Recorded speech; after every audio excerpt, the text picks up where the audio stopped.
धन धन सतगुरु तेरा ही आसरा, शिष्या पर महान उपकार। मास्टर लीला कृष्ण उर्फ लीलाधर मोगा पंजाब ने बताया कि मैंने पूजनीय शहंशाह मस्ताना जी महाराज से नामदान प्राप्त किया हुआ है और मुझे अपने सतगुरु पर दृढ़ विश्वास है। सन 1958 की बात है कि मैं राजकीय प्राथमिक पाठशाला खुंया नेपालपुर जिला सरसा में बतौर अध्यापक सेवारत था और मैं उसी गांव में ही रहता था। उन दिनों पूज्य शहंशाह मस्ताना जी महाराज का गांव श्री जलालाना साहिब में रविवार के दिन एक विशाल सत्संग था। श्री जलालाना साहिब खुंया नेपालपुर से करीब 12-13 मील की दूरी पर है। उन दिनों खुंया से श्री जलालाना साहिब तक आने जाने का कोई साधन नहीं था। रास्ता कच्चा था, इसलिए मैं अपने साइकिल पर सवार होकर श्री जलालाना साहिब पहुंच गया। सफ़र के कारण मैं काफ़ी थक गया था। रात्रि का सत्संग था। उन दिनों शहंशाह मस्ताना जी महाराज रात को काफ़ी देर तक सत्संग किया करते। उस दिन भी सतगुरु जी ने रात्रि 2 बजे तक सत्संग किया तथा समाप्ति के बाद नामदान की दात भी प्रदान की। मैंने अगले दिन सोमवार को सुबह 7 बजे अपने स्कूल में ड्यूटी पर पहुंचना था। कच्चे रास्ते में साइकिल चलाने की वजह से मैं बहुत थक गया था।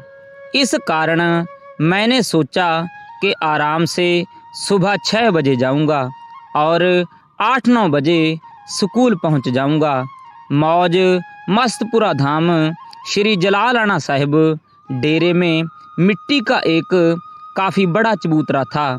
सत्संग के बाद स्थानीय साध संगत तो अपने अपने घरों में चली गई। बाकी साध संगत उस चबूतरे पर ही लेट गई।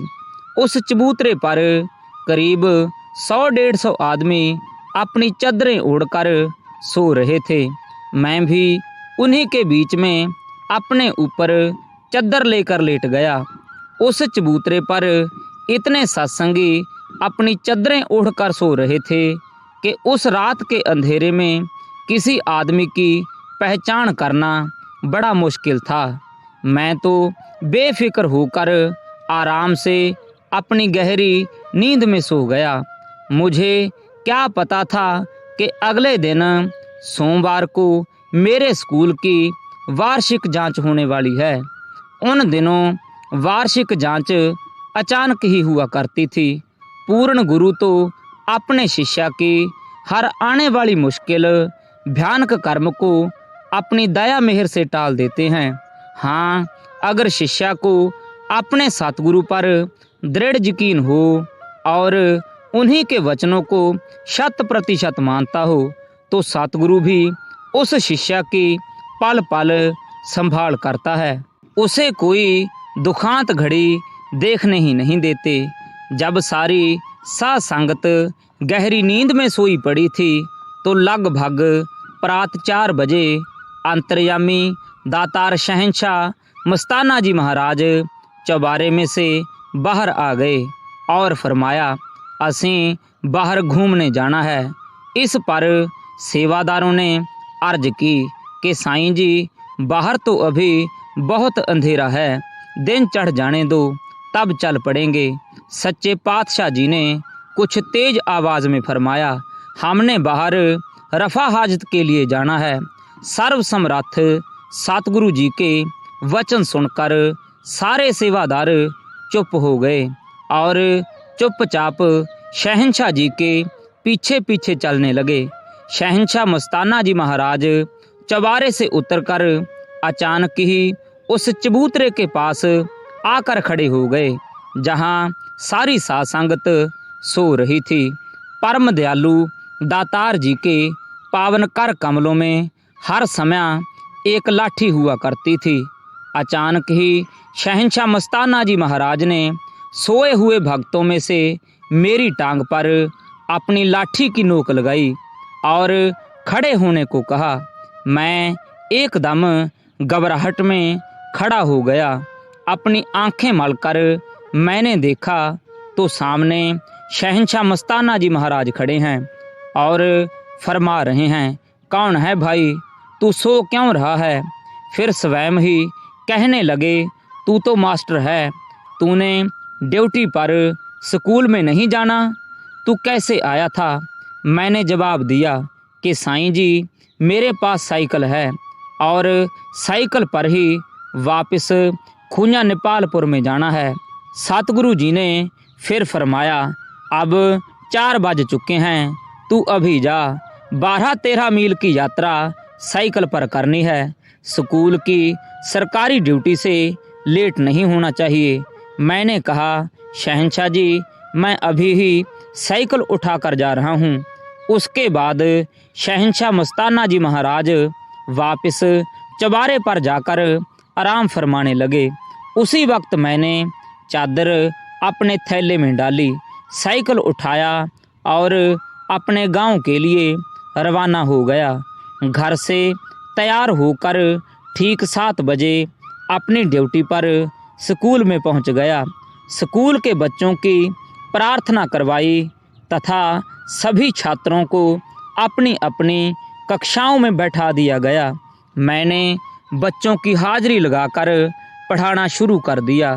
मुझे पढ़ाते हुए अभी 5-7 मिनट ही हुए थे कि अचानक ही एक जीप मेरे स्कूल के गेट पर आकर रुक गई।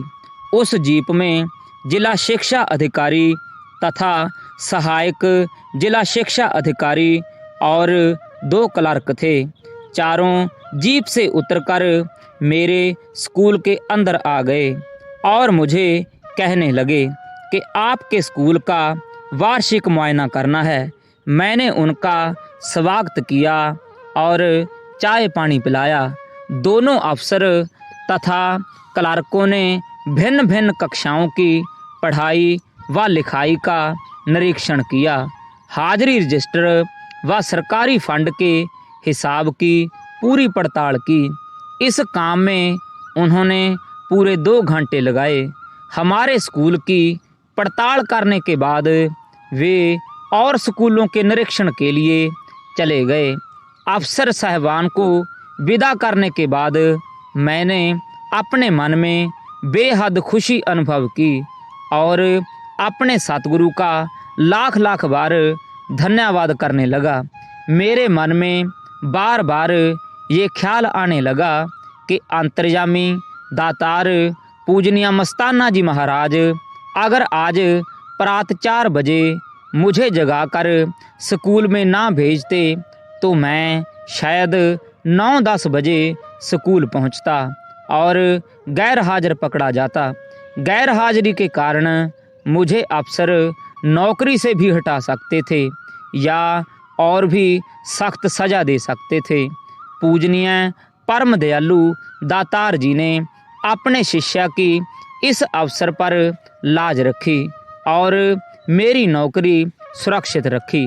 तीसरी बॉडी ने अपनी पहली बॉडी का एहसास करवाया। भक्त जसवंत सिंह पुत्र लाभ सिंह चीका मंडी जिला कैथल हरियाणा ने बताया कि सन 1957 में हमारा सारा परिवार जलंधर जिले के गांव सूजो कालिया में रहता था। मेरे चाचा करतार सिंह जी लाट साहिब रामपुर थेड़ी जिला सरसा में रहते थे। एक बार मेरा चाचा रामपुर थेड़ी से गांव सूजिया कालिया में हमारे घर आया। उसने हमें बताया कि सरसा में एक पूर्ण संत फकीर आया है जो माया बांटता है, कपड़े बांटता है और गधों को बूंदी खिलाता है। हमने उसे कहा कि तू झूठ बोलता है, ऐसा हो ही नहीं सकता।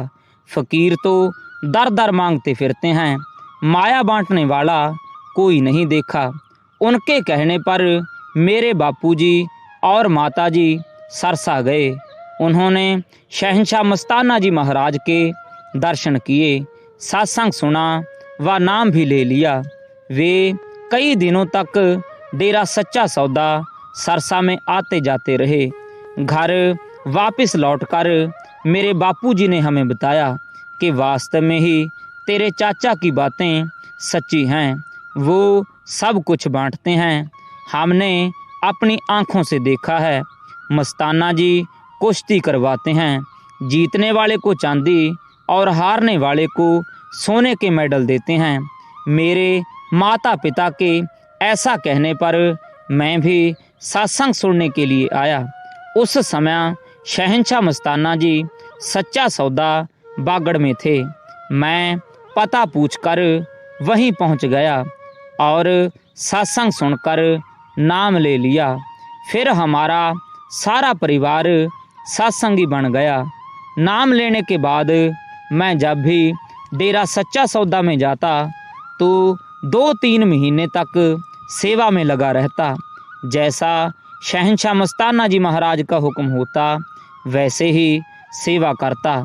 एक बार सतगुरु जी ने हुक्म फरमाया, जाओ पाथियां बेच आओ, गाड़ी पर चढ़ जाओ, जैसे कोई ले दे देना। कोई पैसा दे तो भी ठीक है और ना दे तो भी ठीक है। शहंशाह जी का हुक्म मिलते ही हमने 2 बोरियां पाथियों की भर ली और उठाकर सरसा रेलवे स्टेशन पर चले गए। जब गाड़ी आई हम चढ़ गए तथा अगले स्टेशन पर उतर गए। सतगुरु जी के हुक्मानुसार हमने गांव में जाकर आवाज़ दी कि पाथियां ले लो।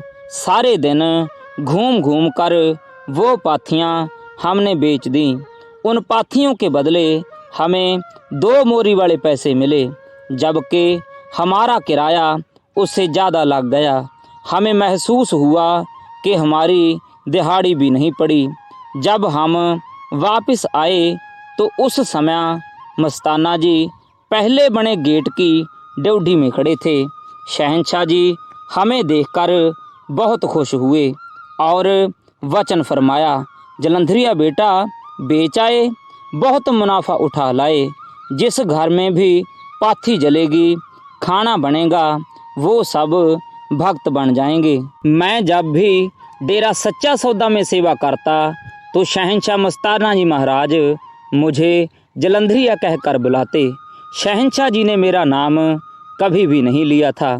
जब कभी मैं पास ना होता तो शहंशाह जी दूसरे सेवादारों को मुझे बुलाने के लिए भेज देते।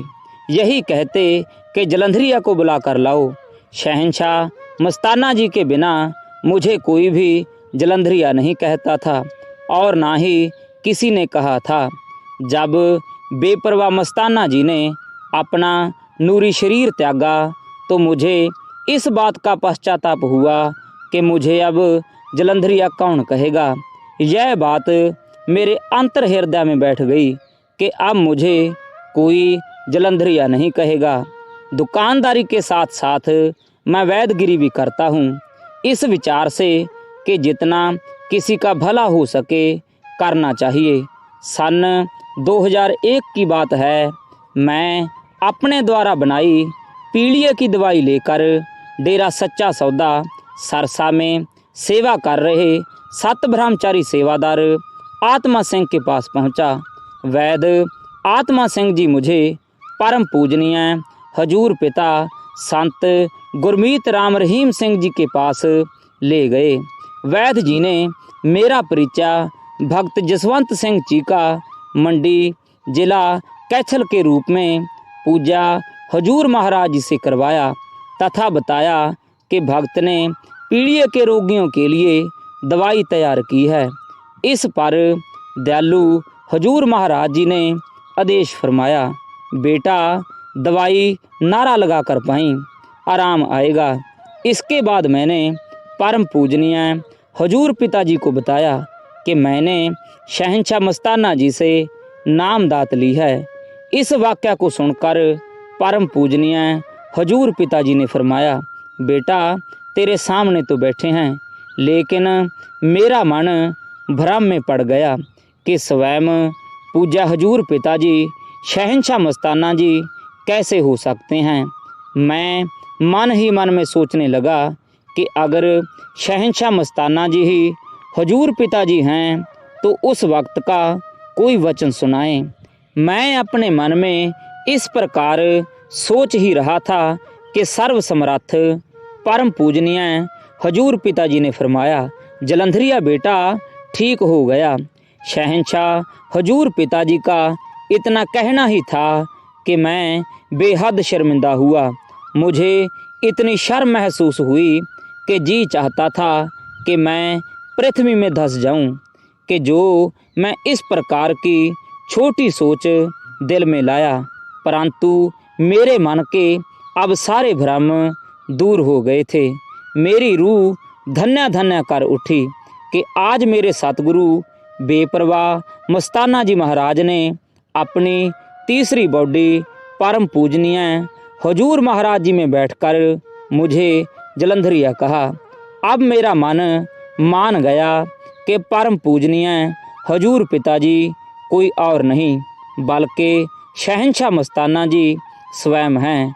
अब मेरे मन ने मान लिया है कि जो शहंशाह मस्ताना जी फरमाया करते थे कि असीं तीसरी बॉडी में आएंगे, वचन सत्य हैं और यह सच्चाई उपरोक्त प्रमाण से स्पष्ट है।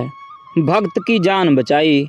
भंवरलाल मिस्त्री पुत्र ब्रिजलाल जिला सीकर राजस्थान ने बताया कि मैं और मेरा बड़ा भाई मनी राम शहंशाह मस्ताना जी महाराज के समय से डेरा सच्चा सौदा दरबार में चढ़ाई की सेवा करते आ रहे हैं।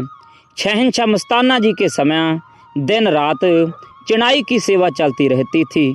उस समय हमें सुबह 3 बजे काम से छुट्टी होती थी और सुबह 6 बजे फिर से काम पर लग जाते थे। सेवा इतने जोरों से चलती थी कि नहाने व कपड़े धोने का समय भी नहीं मिल पाता था। मैं कई दिनों से नहाया नहीं था।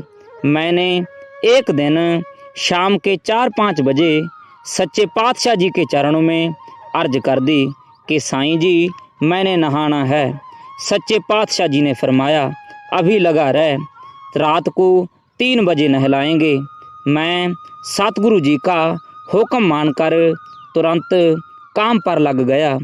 एक दिन शहंशाह मस्ताना जी महाराज ने मुझे रात के 12 बजे अपने पास बुलाया। मैं तुरंत शहंशाह जी के पास पहुंच गया। शहंशाह जी बड़े नीम के पास विराजमान थे। उस समय परमपिता शाह सतनाम सिंह जी महाराज भी अपने पूजनीय मुर्शद जी के पास ही खड़े हुए थे। परम पिताजी अपने ऊपर काली कंबली ओढ़े हुए थे। दयालु सतगुरु जी ने मेरी तरफ इशारा करते हुए वचन फरमाए, पुत्र जर्सी पहनेगा या कंबल ओढ़ेगा? मैंने अपने दोनों हाथ जोड़कर कहा कि साईं जी मुझे और कुछ नहीं चाहिए, बस मुझे आप जी की दया मेहर चाहिए। इस पर सच्चे पातशाह जी बहुत खुश हुए और मुझे अनंत खुशियों की दात बख्शी। उन्हीं दिनों शाह मस्ताना जी धाम में गुफा के पीछे छोटे कमरे बन रहे थे। पूरे जोरों पर सेवा चल रही थी। जहाँ सेवा चल रही थी वहाँ शहंशाह मस्ताना जी महाराज सीढ़ी पर चढ़कर खड़े हो गए। सीढ़ी के बिल्कुल पास ही मैं छत पर टाइलें लगा रहा था, जबकि दूसरे मिस्त्री मेरे आगे पीछे सेवा कर रहे थे। सच्चे सतगुरु जी ने मेरी तरफ इशारा करते हुए वचन फरमाए, जो तुम सेवा करते हो इसके फल से तुम्हें अकाल मौत नहीं मरने देंगे। सन 1970 की बात है। मैं कोटा राजस्थान शहर में ठेके पर चिनाई का काम कर रहा था। मेरे अधीन 3 मिस्त्री नाइलोन फैक्ट्री में प्लास्टर कर रहे थे। अंधेरा हो गया था। मैं कमरे में बल्ब लगाने लगा। बल्ब लगाते समय मुझे बिजली का करंट लग गया, क्योंकि होल्डर पीतल का था। मैं बिजली की तार के साथ चिपक गया। करंट मेरे शरीर में आ गया। मेरी आवाज़ बंद हो गई। अपने सच्चे सतगुरु जी के वचनों का ख्याल आया कि साईं जी ने कहा था कि तुम्हें अकाल मौत नहीं मारने देंगे, परंतु आज तो मैं दुनिया से जा रहा हूँ। मैंने ख्यालों में ही अपने सतगुरु जी के चरणों में प्रार्थना की कि सच्चे साईं जी मुझे बचाओ। उसी समय शहंशाह मस्ताना जी महाराज वहाँ अपनी नूरी स्वरूप में प्रकट हो गए और उन्होंने तार को पकड़कर मेरे हाथ से छुड़ा दिया तथा उसी पल अलोप हो गए। मैं नीचे गिर गया। इतने में मेरे साथ काम करने वाले मिस्त्री भी आ गए। जब मैंने उन्हें बताया कि मुझे बिजली का करंट लग गया था तो उन्होंने कहा कि तूने आवाज़ क्यों नहीं मारी। मैंने कहा कि आवाज़ निकली ही नहीं। मैंने उन्हें बताया कि मुझे तो पूर्ण संत मस्ताना जी ने बचाया है। इस प्रकार पूरा सतगुरु अपने शिष्य की पल पल संभाल करता है। धन धन सतगुरु तेरा ही आसरा।